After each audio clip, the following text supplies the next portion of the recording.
made a video in a long time. I've been really like sick. Update on me. I'm not sure if I made a video saying that I was gonna get surgery for my stomach to see if that would help with my anxiety, like issues and my emetophobia.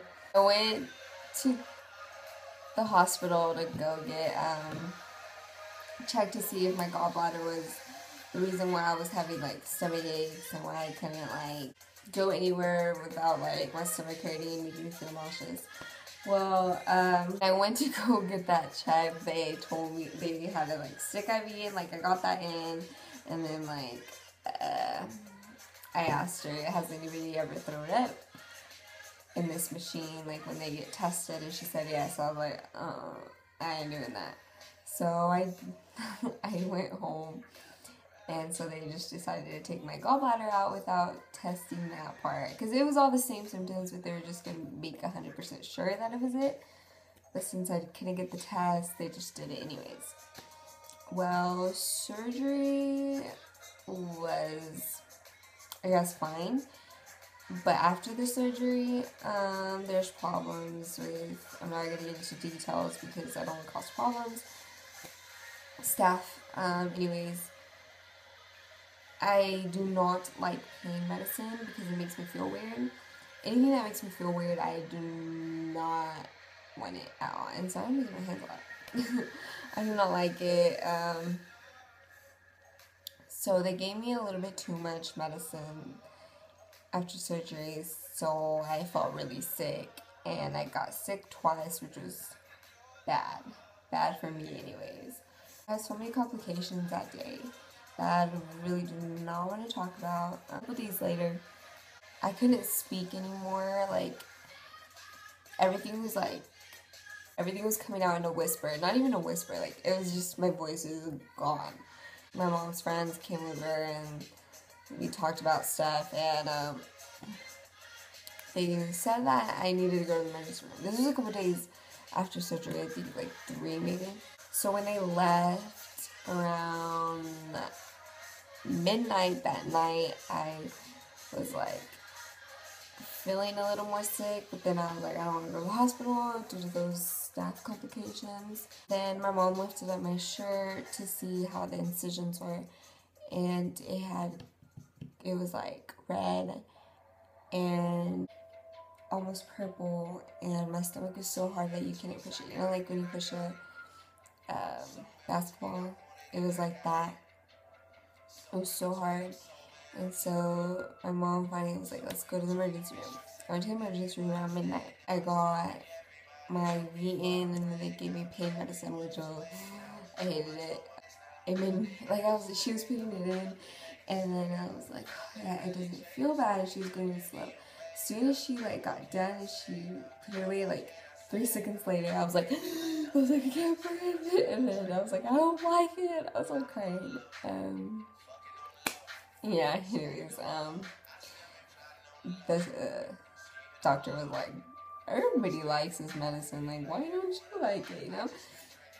But anyway, they started testing me with stuff, like x-rays, just every test, and then again, I had trouble with staff members that day, but I kept falling asleep off and on because I had to drink this thing, so I would take a drink out of it and then like fall asleep, took a drink out of it, fell asleep because I just felt terrible and I felt like I was going to get sick. A couple hours later, which I think was around 10, I thought it was already like 5 or something, but it was 10 the next day. They said I needed to be sent to another hospital, which is an hour and a half away from my town. So I went in the ambulance to that hospital.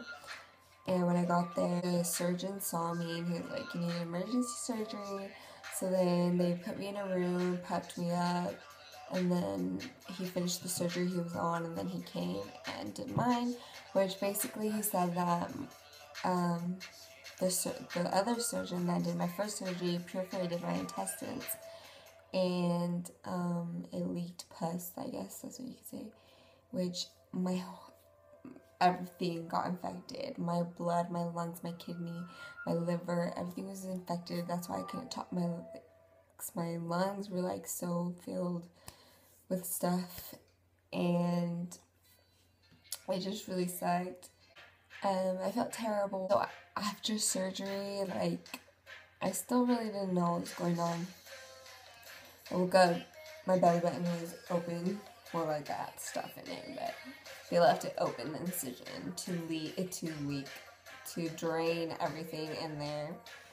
And they had to keep changing that, which sucked so bad. Like, they would stick gauze in my belly button, and then, like, take it all out, and stick more in, and it just sucked. And I'm allergic to tape, like, to the hospital tape. They tried, like, the Scotch tape, I think it was, like, the paper type one, and the regular tape, and, like, it irritated my, stomach so bad. Like, I still have scars where you can see, like, it's gross. But anyway, the surgeon told my mom that they weren't promising that I was gonna live, even, like, after surgery, because it was just everything was affected. So I had to stay there for a week, maybe more than a week.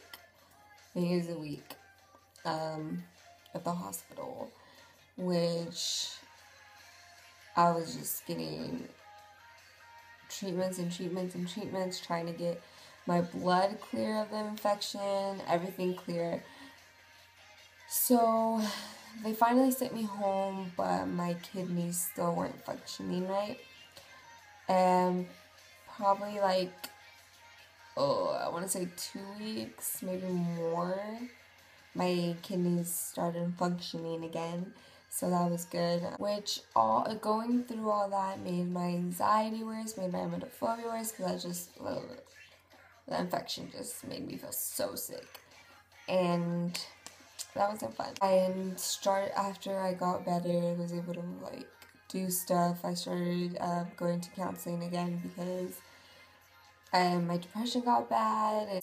Everything was so bad, like, it was just terrible, but I'm doing a lot better now. And I've been making scarves, which is one of them, which this one is twisted, but that's how I've been making my money, and babysitting, and just trying to do stuff, because lately I've been, like, I had my emetophobia, my anxiety, I can't work, and it's just, I have so much depression over that, because, like, I just feel so worthless. But doing all this stuff makes me feel better, because I know I'm making my own money by doing something that I love and not having to worry about people judging me if I work, like, them be like, oh, she's not a, like, dependent worker, I guess that's what you can say. Maybe I said that wrong, but dependent worker, because she has anxiety and she has to, like, not be here. She has doctor's appointments, counseling appointments, just everything, you know? So that's really good. I wanted to include that emetophobia is not just a phobia. It is so much more than people like, oh, she's scared of getting sick. No, that's not the whole case. It's a phobia. It's which causes you to get an eating disorder. It causes you to lose friends, lose people in your life, lose just everything. It's bad depression, like, people don't understand that it's actually a serious thing, not just being scared of something. It's having to deal with it every single day of your life. Like, any weird sensation your body feels, anxiety attack, full-blown anxiety attack. Going out with friends, going to the store, going anywhere that is not your home, anxiety attack. Being in a car, anxiety attack. Being surrounded by people, anxiety attack. School, anxiety attacks. Knowing that people talk about you, anxiety attacks. People, you don't like being judged. You don't, just and like you will be judged, so you will have anxiety. And there's so many people that still do not understand it, that are not in my life anymore, but they still sit there and they talk about it, talk crap on you, like, oh, she's just over dramatic. No, I'm not. Like, if you stepped into my shoes, you'd understand. But I wouldn't wish it upon anybody to have it. And I am so lucky to have the most amazing, like, people. I guess I would call it my emetophobic family. I am, like, really happy to have people tweet me, Facebook me, Instagram me, keek me, which I just made one, but they give me tips too, and I help them. Having the emetophobic family. And I have an amazing boyfriend that tries to understand, and that means so much to me. But yeah, I wanted to make a video saying all that, update, and what emetophobia isn't just a phobia, it's a whole illness. It's just not a good time. But I am trusting God that He gave me this path to help people and to share my story. Yeah. But yeah. Oh, and I wanted to say that my Facebook channel will be kind of changing up. I still have emetophobic videos and stuff like that. It will be changing to beauty stuff, and I'm so excited. I just did my hair by myself, no bleach, and I will be giving tips on that, how to get your hair this color from brown to red. And yeah, so I'm kind of excited. But okay, that's all. Bye. Follow me on Instagram, Twitter, and Facebook. Like my page. But yeah.